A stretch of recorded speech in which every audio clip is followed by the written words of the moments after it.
This is the story of a man named Stanley. Stanley worked for a company in a big building where he was employee number 427. Employee number 427's job was simple. He sat at his desk in room 427 and he pushed buttons on a keyboard. Orders came to him through a monitor on his desk, telling him what buttons to push, how long to push them, and in what order. This is what employee 427 did every day of every month of every year.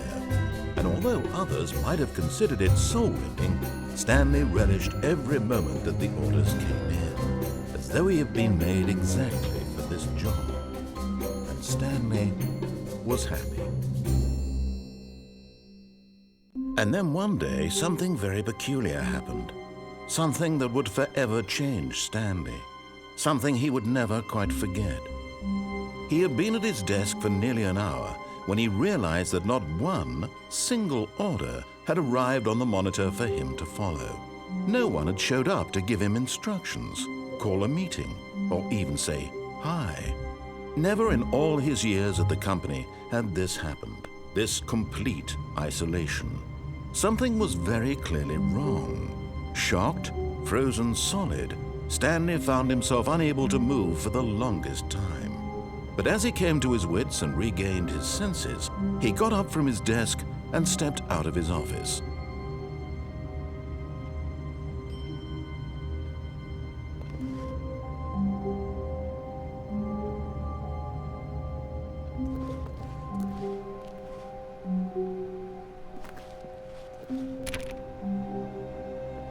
All of his co-workers were gone. What could it mean? Stanley decided to go to the meeting room. Perhaps he had simply missed a memo.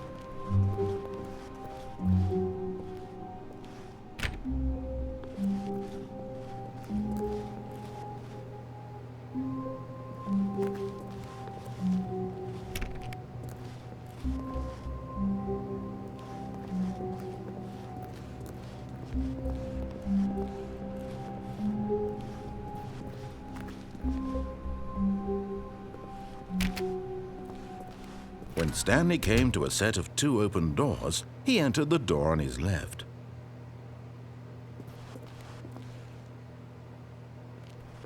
This was not the correct way to the meeting room, and Stanley knew it perfectly well. Perhaps he wanted to stop by the employee lounge first, just to admire it.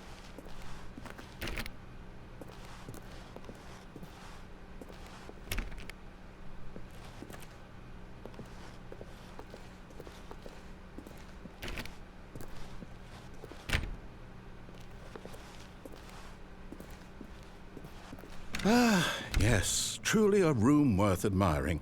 It had really been worth the detour after all, just to spend a few moments here in this immaculate, beautifully constructed room.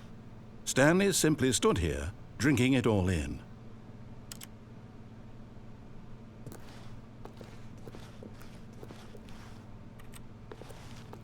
Yes, really, really worth it being here in the room. A room so utterly captivating that even though all your co-workers have mysteriously vanished, here you sit looking at these chairs and some paintings. Really worth it.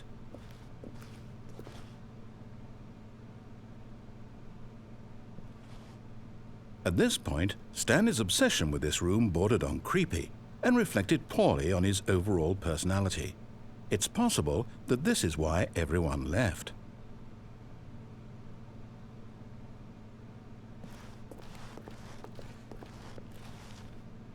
Stanley sat around waiting for more dialogue, but when a long time had passed and there was no more, he decided that the game was trying to send him a message.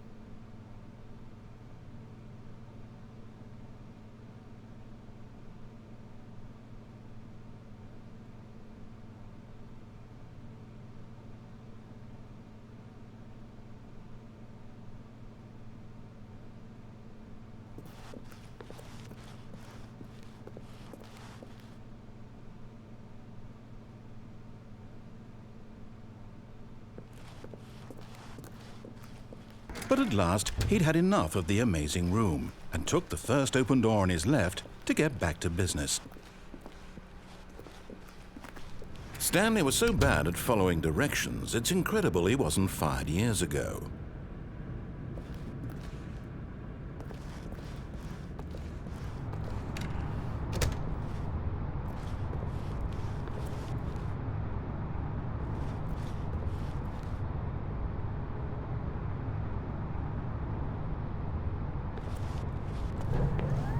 Look, Stanley, I think perhaps we've gotten off on the wrong foot here. I'm not your enemy, really, I'm not.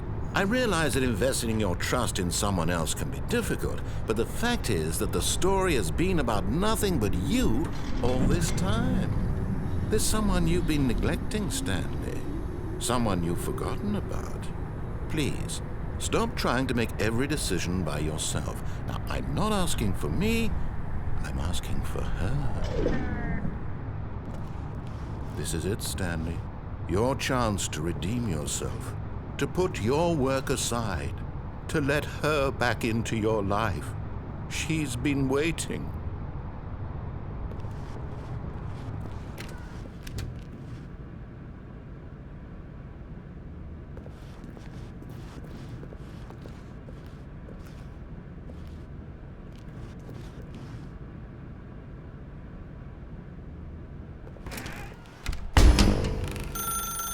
That's her, Stanley. You need to be the one to do this, to reach out to her. If you can truly place your faith in another, then pick up the phone.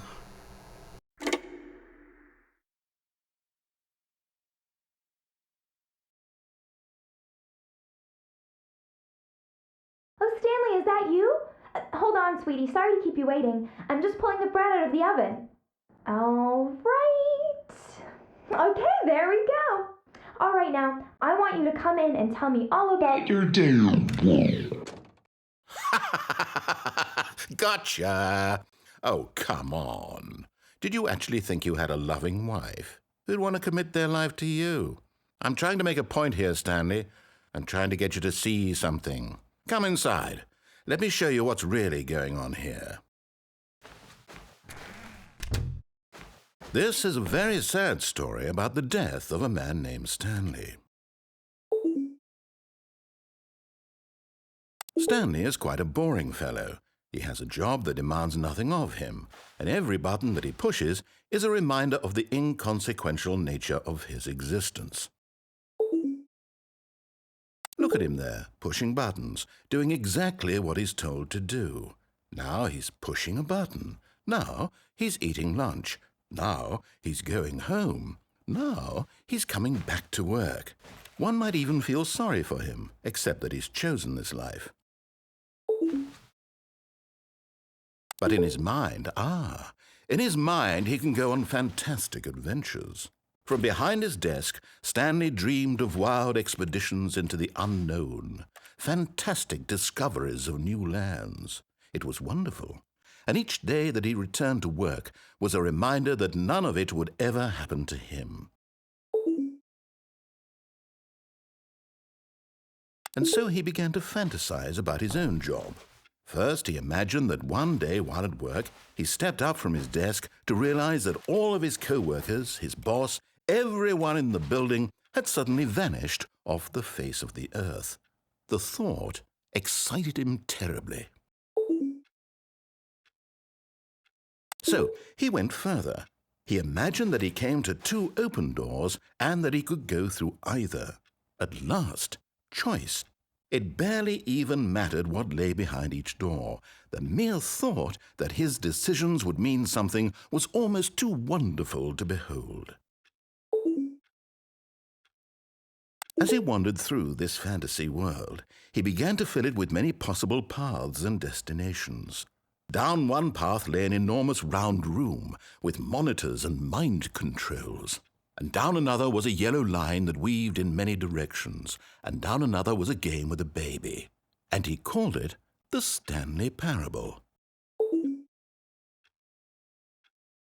It was such a wonderful fantasy, and so in his head he relived it again, and then again, and again, over and over, wishing beyond hope that it would never end, that he might always feel this free. Surely there's an answer down some new path, mustn't there be? Perhaps if he played just one more time. But there is no answer. How could there possibly be? In reality, all he's doing is pushing the same buttons he always has. Nothing has changed. The longer he spends here, the more invested he gets, the more he forgets which life is the real one. And I'm trying to tell him this, that in this world he can never be anything but an observer, that as long as he remains here, he's slowly killing himself. But he won't listen to me. He won't stop. Here, watch this. Stanley, the next time the screen asks you to push a button, do not do it. You see? Can he just not hear me? How can I tell him in a way that he'll understand that every second he remains here, he's electing to kill himself? How can I get him to see what I see? How can I make him look at himself?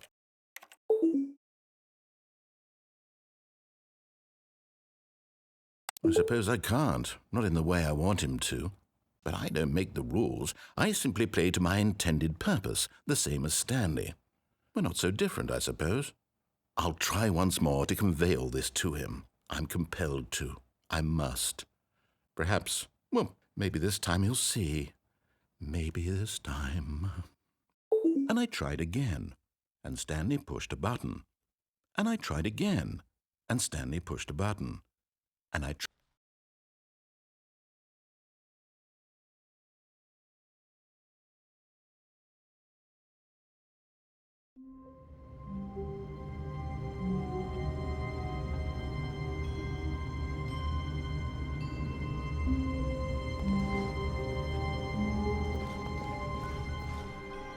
All of his co-workers were gone.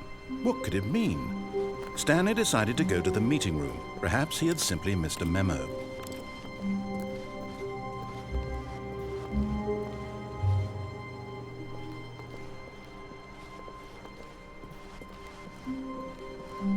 When Stanley came to a set of 2 open doors, he entered the door on his left.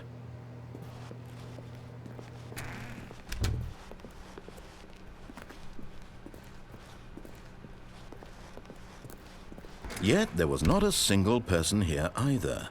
Feeling a wave of disbelief, Stanley decided to go up to his boss's office, hoping he might find an answer there.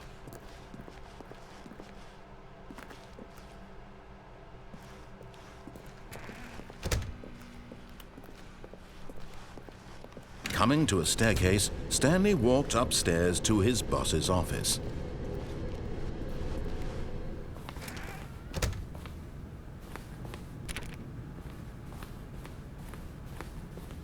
Stepping into his manager's office, Stanley was once again stunned to discover not an indication of any human life. Shocked, unraveled, Stanley wondered in disbelief who orchestrated this, what dark secret was being held from him. What he could not have known was that the keypad behind the boss's desk guarded the terrible truth that his boss had been keeping from him, and so the boss had assigned it an extra secret PIN number, 2845. But of course, Stanley couldn't possibly have known this.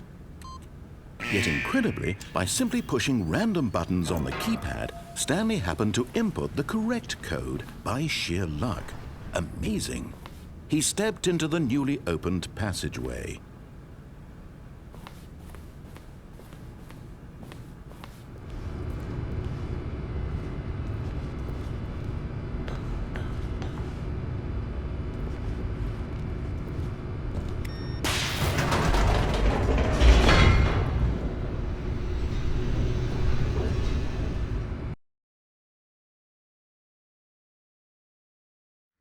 Descending deeper into the building, Stanley realized he felt a bit peculiar. It was a stirring of emotion in his chest, as though he felt more free to think for himself, to question the nature of his job. Why did he feel this now, when for years it had never occurred to him? This question would not go unanswered for long.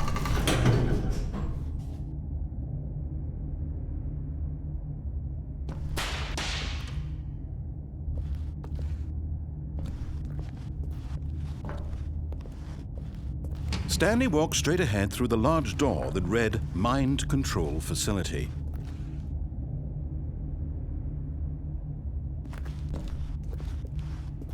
Although this passageway had the word escape written on it, the truth was that at the end of this hall, Stanley would meet his violent death. The door behind him was not shut. Stanley still had every opportunity to turn around and get back on track. At this point, Stanley was making a conscious, concerted effort to walk forward and willingly confront his death.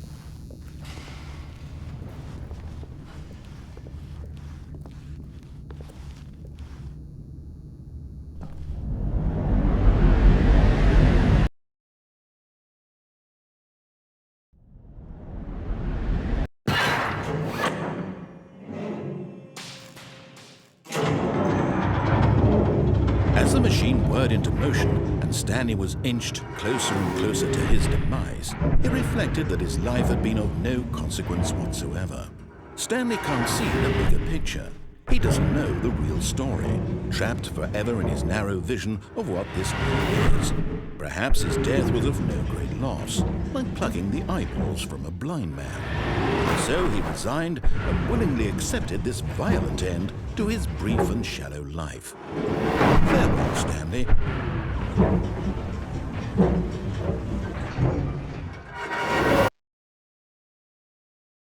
"Farewell, Stanley," cried the narrator, as Stanley was led helplessly into the enormous metal jaws. In a single visceral instant, Stanley was obliterated as the machine crushed every bone in his body, killing him instantly.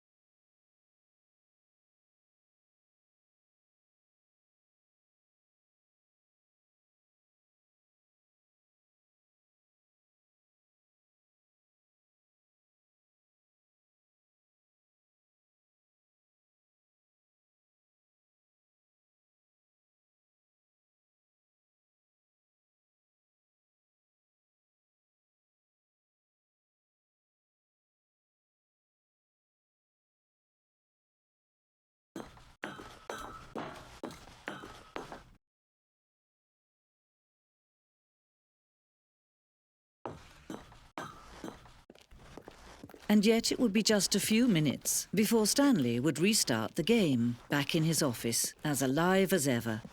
What exactly did the narrator think he was going to accomplish? When every path you can walk has been created for you long in advance, death becomes meaningless, making life the same. Do you see now? Do you see that Stanley was already dead from the moment he hit start?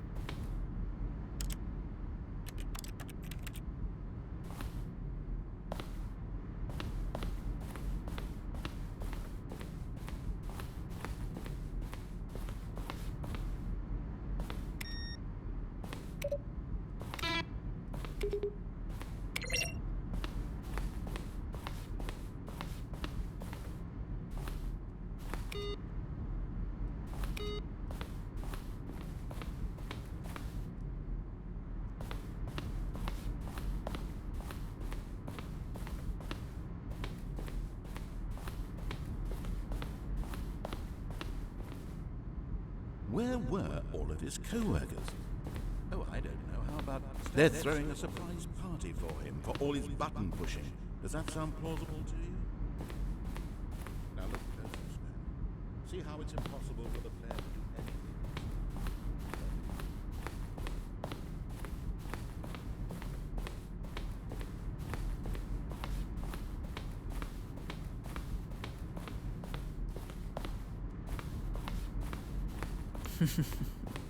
Oh, look at these two. How they wish to destroy one another. How they wish to control one another. How they both wish to be free. Can you see? Can you see how much they need one another?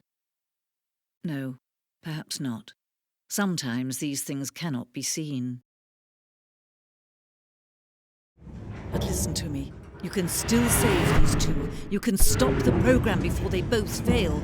Push escape and press quit. There's no other way to beat this game. As long as you move forward, you'll be walking someone else's path.